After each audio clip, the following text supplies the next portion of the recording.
Hello, and welcome back to Executive Encore. This is the podcast where extraordinary women transform their lives and work and redefine what's possible in their next chapter. I'm your host, Patricia Muir, and this is part of the Executive Encore program and my company, Maestro Quality. If you're a woman who's built an incredible corporate career or a business and now finds yourself wondering what's next, you're exactly in the right place to be today. This podcast is not about retirement, it's about reinvention. This is about taking everything that you have learned, every skill you've mastered, every connection you have made and built, and channeling it into something that aligns with who you are today and who you want to become tomorrow. Today, we're diving into the topic that touches every aspect of our transition journey, our relationship with money. Because let's be honest, whether we're considering a new career or launching a new business that we've dreamt about for years or exploring an entirely different path, our financial foundation shapes every decision that we make. If you're watching live on LinkedIn or YouTube and you'd like to add your comments, please do so, knowing that I will respond to your comments afterwards. I love to be very present with my guests. No distractions. I appreciate that. So I'm thrilled to welcome Tracey Lundell to Executive Encore today. Tracey is a senior investment advisor who believes that financial success stems from having a plan that is rooted in your core values. When was the last time you heard something like that? What I love about Tracey's approach is that she truly does believe that financial success starts with understanding who you are at your core. And as women transitioning into our next chapter, we're not just managing our money, we're reimagining the entire relationship with financial security, our independence, and maybe our legacy. Tracey gets this, she understands this, and she's here to challenge some of the fundamental assumptions that we make around money, retirement, and what financial freedom really looks like at this stage in our lives. Tracey, welcome to Executive Encore. I'm so excited to explore this important topic with you today. Thank you so much for having me. I'm super excited too. Great. So Tracey, let's start off with something that I know you're passionate about, and that's the idea that aligning our core values is important to both individual and corporate financial strategies. For many women in our community, we've spent decades making financial decisions based on traditional markers of success or what we thought we should do. As we enter this new phase, how do we begin to identify and honor our true values in our financial planning? I think the very first step is identifying what those core values are. I think some people have done that in their lives because it impacts more than just money. I think it just impacts your whole life, knowing what the core things are that drive you to make certain decisions. But understanding and knowing and identifying what those core values are, if you haven't done that before, it's a really good foundational starting point because it's a good touchstone for any decision you make, which jobs you take, which clients you take, if you're going to move or not move for career or for family. Like, I think depending on what those core values are, like those are really good guideposts for making those decisions. And that doesn't stop with money. In fact, I think that when you make decisions about money that have kind of that values foundation underneath it, you're way more likely to achieve success in those outcomes because they are meaningful. They actually, it's not just I'm going to save money because I should, or I should put this much money away every month because I've been told that that's a good thing to do or I've read about it. It's just way more meaningful at that stage. And then the outcomes are actually going to be what you're looking for. Yeah, I wish I'd been told that when I was younger, rather than pay yourself the 10%, right? Well, it has no meaning to me. I'd rather spend that 10% on a vacation or something like that, right? So I wish I had had that message when I was younger. So it's good that you're bringing it out.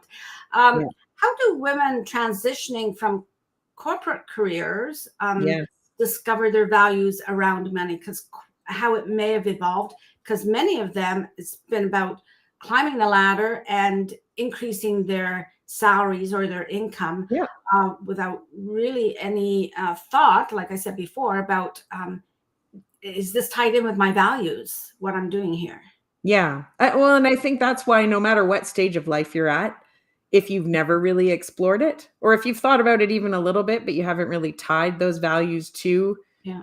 any kind of financial outcome, whether it's a salary climbing the corporate ladder, whether you're negotiating a contract because you're a consultant, whether you're running your own multinational business, it doesn't really matter what the source of the finance comes from. I think that it's more about, does it align really with how you feel about the world and yourself and your place in it? And if it doesn't, what changes, if they can be made, need to be made?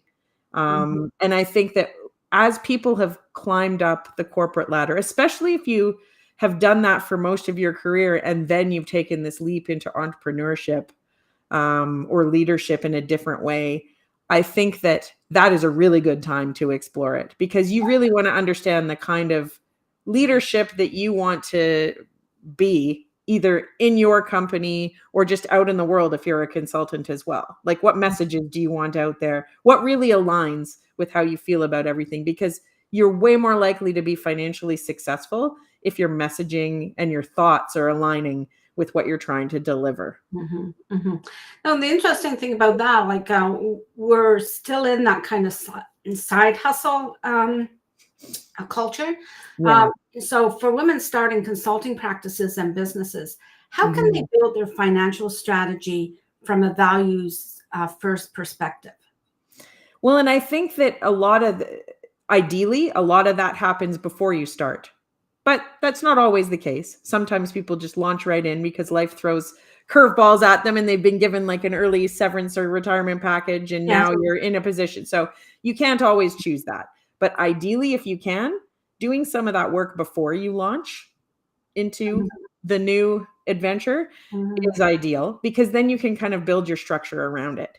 But it doesn't mean that if you're already living it, you can't. I think it's just really figuring, you even have to take a bit of a step backward, like actually a big step backward into your youth, and think about how your relationship with money, like how did it begin?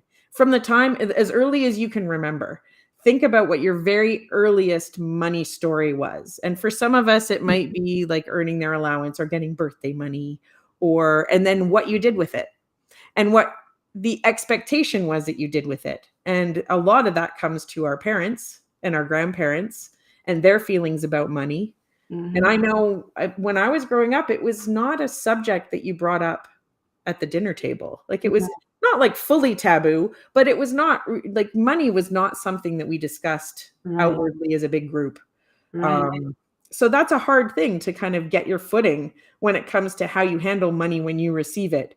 Right from the very beginning. So, and I was lucky in that I had to like save some for down the road. If you have something bigger you might want to get, but take a little bit now and go down to the corner store and spend 5 cents, 15 cents in the chocolate bar, because that's what it used to cost then. And take a little bit for now, but always put away some for later. And if you had a goal in mind, like this is going to date me, the Sears catalog, if you cut out the picture of the thing it was that you wanted as a kid, and it's almost like a vision board. And you would have this like, oh, this is what I'm saving for. And I would just have a little mason jar, and that's where all of my extra savings would go, right? But if you think about that, that's a lesson that you're learning from a very young age about putting money away and understanding how it's being spent. And then when it's gone, it's gone. Like, I think that's the other thing too. It's a scarce resource. Once you spend it, like, those decisions matter. So I think you have to take yourself all the way back to kind of feelings about money, and even overhearing parents having conversations. My parents ran their own business, and it was a hard time in the 80s. And like, interest rates were crazy high. Inflation was like way more than today. And I know it was a stressful money time, and we could feel that as kids, but we didn't know the details. But that's going to impact your personal money story too. That's so interesting. Yeah, you're talking about the personal money story. So this is this is fascinating. The concept Mhm. that we have this personal money story. We all have one, don't we? Mhm. We I was do. thinking about some of mine, and I think my dad's money story changed as well. I remember him at one point telling me, and this was not as a teenager, but maybe in my 30s, that money is energy, right? So Mhm. he had changed his whole story about money. Mhm. And one thing is that, as an immigrant family, my parents, I wouldn't say they struggled, but they never had that total discretionary income, right? But they made the most of it. And Mhm. I think where we lived, there was definitely poverty there. But my brother and I never felt that we were, say, in poverty. Actually, we never felt insecure about money. Mhm. But part of that is because our parents never really spoke to us about it, right? Mhm. I remember when they started to look at buying their first home, and I said, "Well, do it already. Like, what are you waiting Go for for?" it. I know. Yeah. And I Well, think that plays a big role, right? Those original kind of yeah, experiences around money. And then that is what can kind of define your future feelings about it. And if you feel like it's scarce, then sometimes that's a bit of a self-fulfilling prophecy as well. You might yeah, sell yourself short when yes, you're negotiating a contract or negotiating a salary if you're a salaried employee. Like I yeah, think that it depends on what you come at it from. And that doesn't mean that that has to be your story forever and ever. I think it's just recognizing what it was, what shaped it, and then what do you want it to be. I think that the next step is where the power lies. It's in what you want that to look like moving forward and how you can move towards that, more of the abundance mindset, I suppose, than the scarcity mindset. right. With Mhm. some realistic expectations there, Yes, right? So exactly. that's interesting because help us to understand why exploring our money story is so crucial now when Mhm. either we've left corporate or we're of our own accord, or we've been given a package. Even the fact of being given a package, that Yeah. might be a nice windfall. Some people Mhm. would see it windfall. Some people would see it as they deserve it for Yeah. however they look at it, whatever their story is, right? Mhm. Why would it be so crucial now at this point? Well, I think that even though it is a good windfall, or even just leaving a job, even if you're leaving it with a full pension or with a severance package or with a lump sum, sometimes we're leaving it with nothing. But I think it's kind of defining what we want that future to look like and making really good decisions around. Like, you don't get windfalls like that all the way through your life. There's key moments that will create those kinds of financial opportunities, and the decisions you make around that are really important. So they need to be rooted in, you need to have an understanding and a clarity about what you want going forward so that you can make decisions that align with your values but also lead you forward in terms of being able to achieve the other things, and whether they are achievable or feasible based on Mhm. what you have. Like, I think reality does need to come into play, but at the same time, if you're trying to reinvent yourself and maybe do something totally different or something that's always been there but you've never explored, like, these are good opportunities to make sure that you're building it in a way that aligns with what you want your life to look like moving forward. Mhm. And Mhm. then you can be pretty specific about the financial outcomes that you want to achieve. And then we're always actually really conservative with those forecasts. So even though, like, when we're doing cash flow forecasting, like, it doesn't all start flowing through the door necessarily on day one, but you want to build to that, and you want to build to having the financial freedom Yeah. going forward. But it feels so much better when it's rooted in what matters to you, and you're better at achieving those outcomes as well, when, Mhm. because you're fully aligned, you're all in. And when you're Mhm. all in on any project, whether it's a new job or a consulting gig or entrepreneurship, whatever it is, you need to be all in. And then that's when Mhm. the success can follow, financially and just personally. So I have Mhm. a specific question around Yeah. those women who may be considering entrepreneurship or consulting in their encore. How Yeah. does the understanding of their money, like this is specific, the understanding of their money story impact their ability to set a strong financial foundation for their business? You and I have talked about the fact that there's so many new entrepreneurs that think it's all about chasing the money, like getting more sales and that sort of thing, and not understanding the profit side, like protecting their profit from profit holes. So I'll ask that question again. How would their money story impact their ability to have a strong financial foundation for going into a business? Well, I think that anytime you're going to be solely reliant on your own self to generate that income going forward in that kind of environment, you really need to understand what your own strengths are when it comes to money and what your shortcomings are and have been in the past. It's not to say that you're going to repeat those same challenges, but you really need to be aware of them so you can avoid them. If in previous, I'm going to say, like, iterations of your life, you've been spendy, or maybe you've spent on the new shiny things, and maybe like that's the kind of stuff you just want to be able to identify some of your strengths and some of your weaknesses as it relates to how you behave with money. Because those are going to be really key to address in your own plan for your future self. Yeah. You don't want to fall into some of those same pitfalls as you may have in the past, because you're not going to have the same kind of safety net at the beginning anyways. That's right. And it's about mapping it out. Like, I know I take a lot of comfort in mapping out what I want it to look like. And when we started out our financial planning business, like more than a decade ago, if you look at our business plan then, it's what we're doing now. We weren't exactly executing on it a decade ago because we were just getting going, doing it independently. But that was always the goal in mind. And so now we are completely aligned with our original plan, and we were operating as if we were in that future state. But you have to be really aware of your own you have to map out the financial side so that there aren't surprises. There always will be some surprises, but that's interesting, because it's like planning or envisioning your life the way you want it to be and then working towards it, right? Yeah. I would imagine some people can be blindsided, not even know what some of their weaknesses are.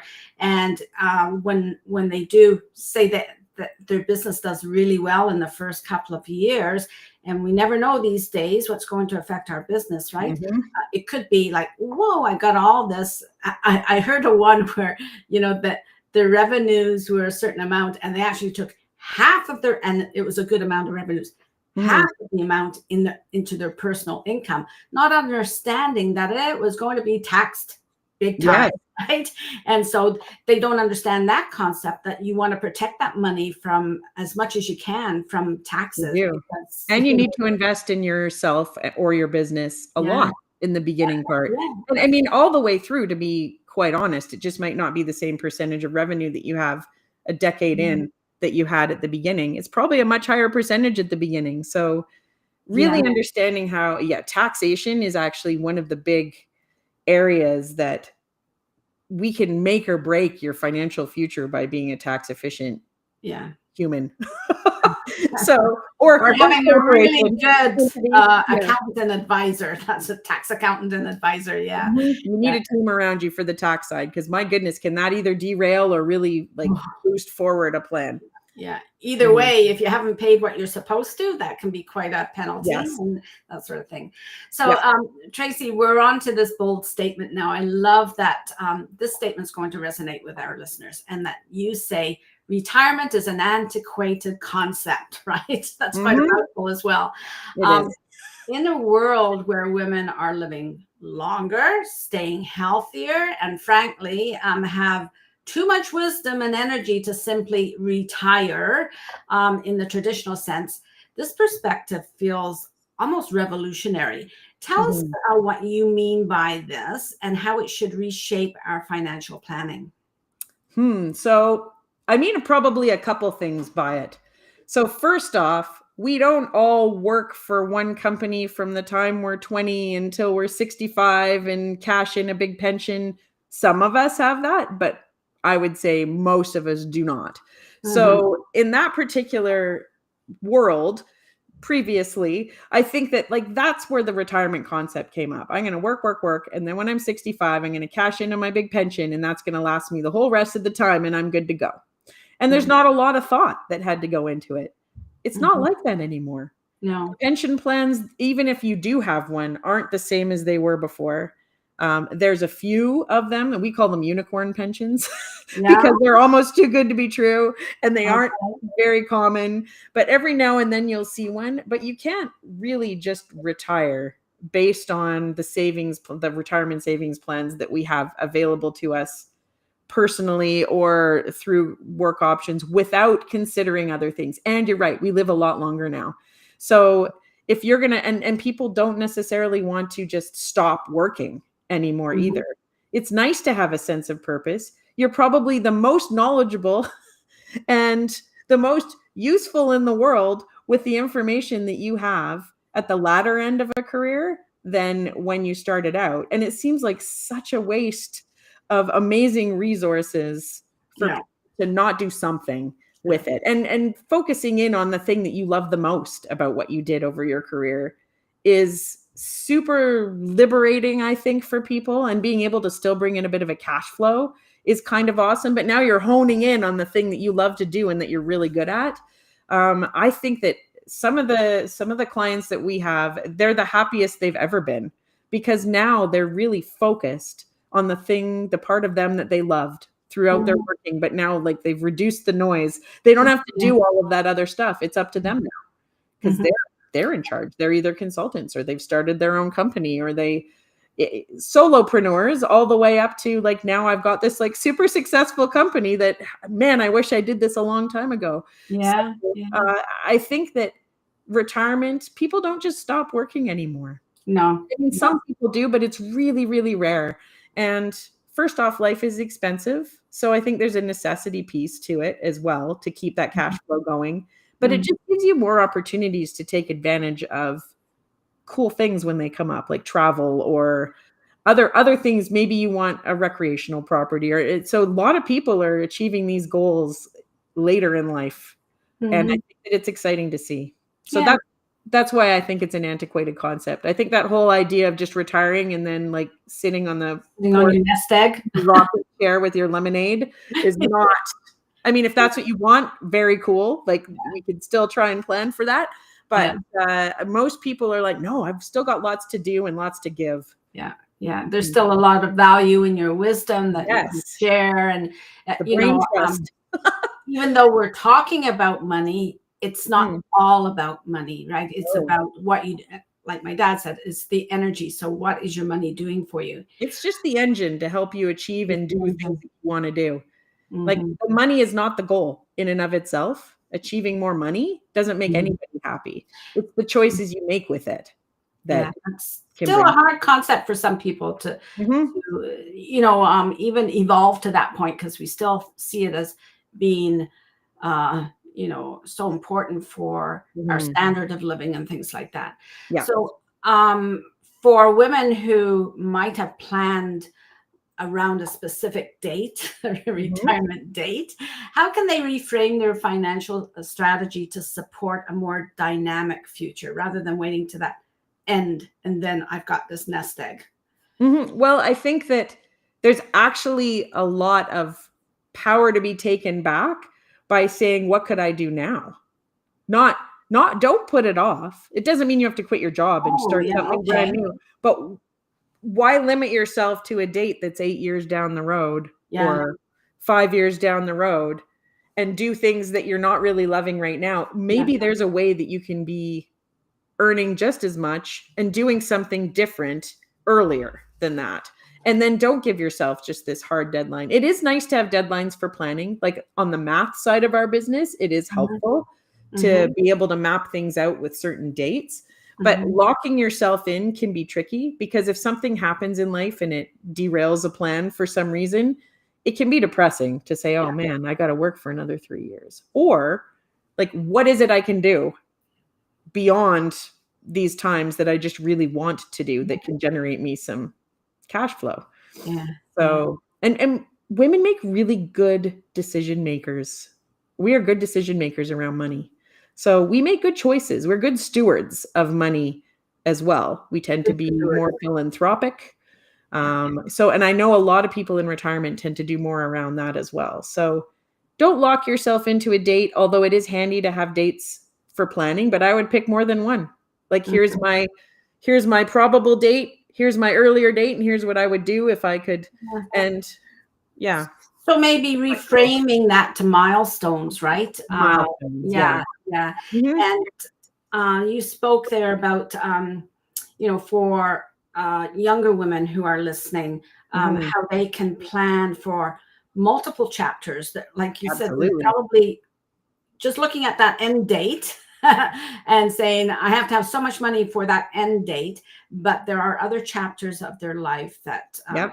obviously require some accumulation or some Every financial. chapter needs some consideration Yeah. financially because there are accumulation phases in our lives. There are decumulation, like where we need more things. We need a bigger home. We need a bigger car. And then suddenly you don't anymore. That's And right.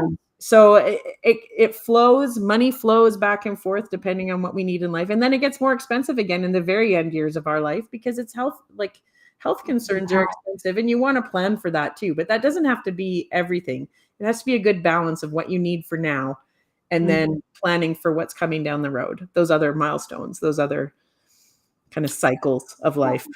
Tracey, this has been a very interesting conversation. I can tell you my money story is I hate losing money. Well, It goes back to when I lost my first quarter. oh no. So, of course, Yeah. I'm not a gambler in any sense. Like, you can't get me in a casino if everyone's going, I'll sit outside. Thank you very much.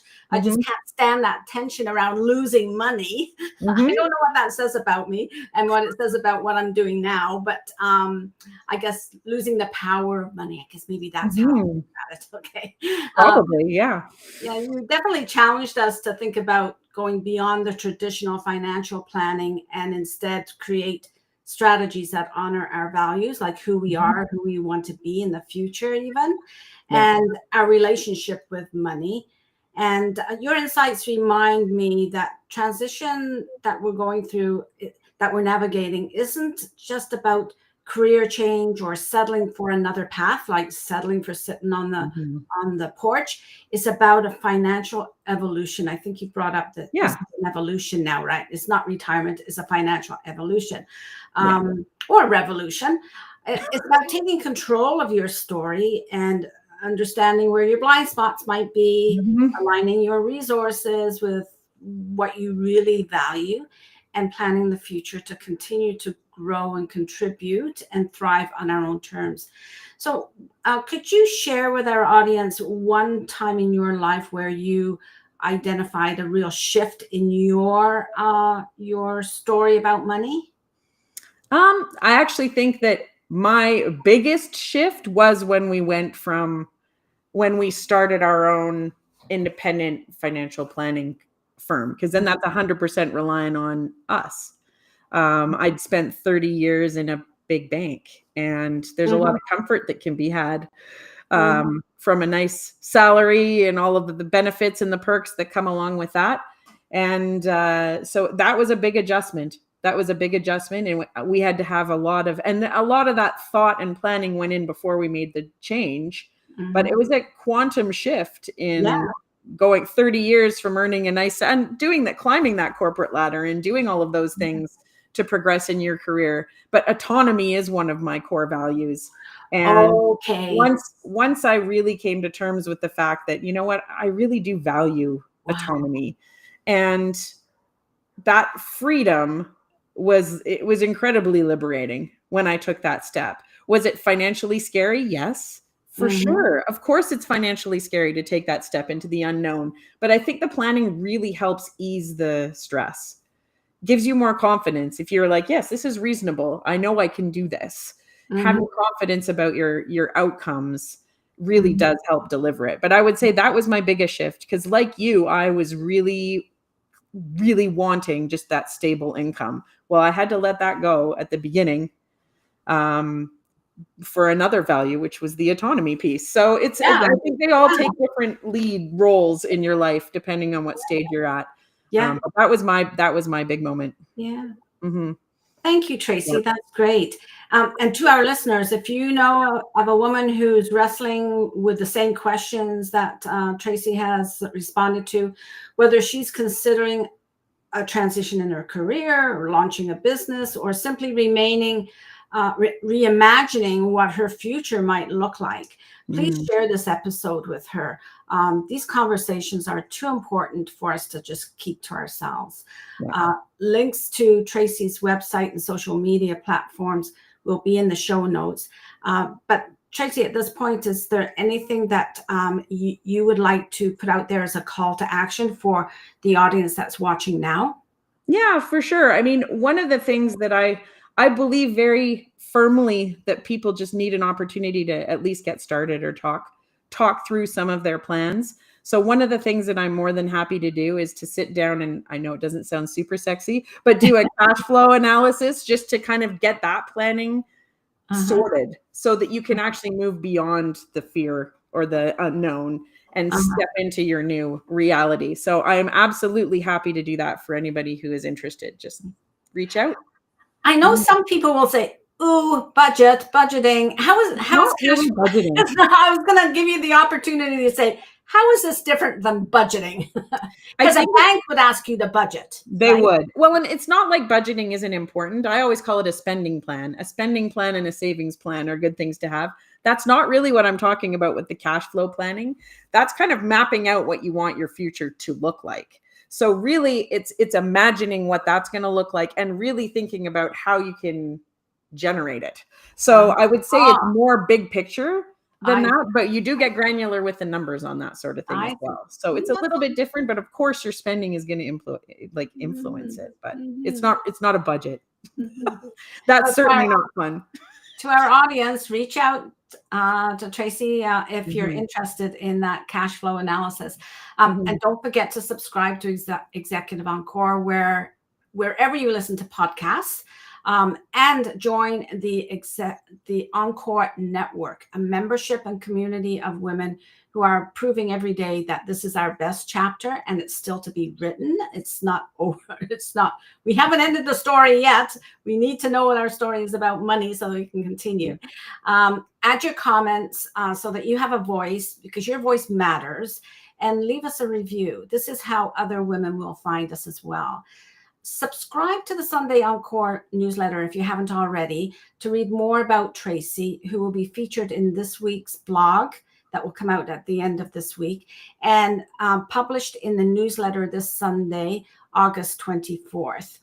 When you subscribe to the newsletter, you will also receive VIP access to resources and offers that our podcasts like Tracey offer as an exclusive to our membership and our subscribers.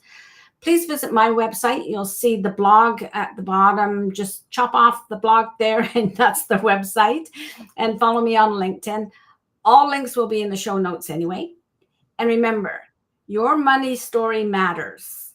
This is where your encore begins. This is where you start to live, work, and lead differently with a healthy mindset, and maybe a healthy mindset towards your money story and the self-trust that you built for yourself.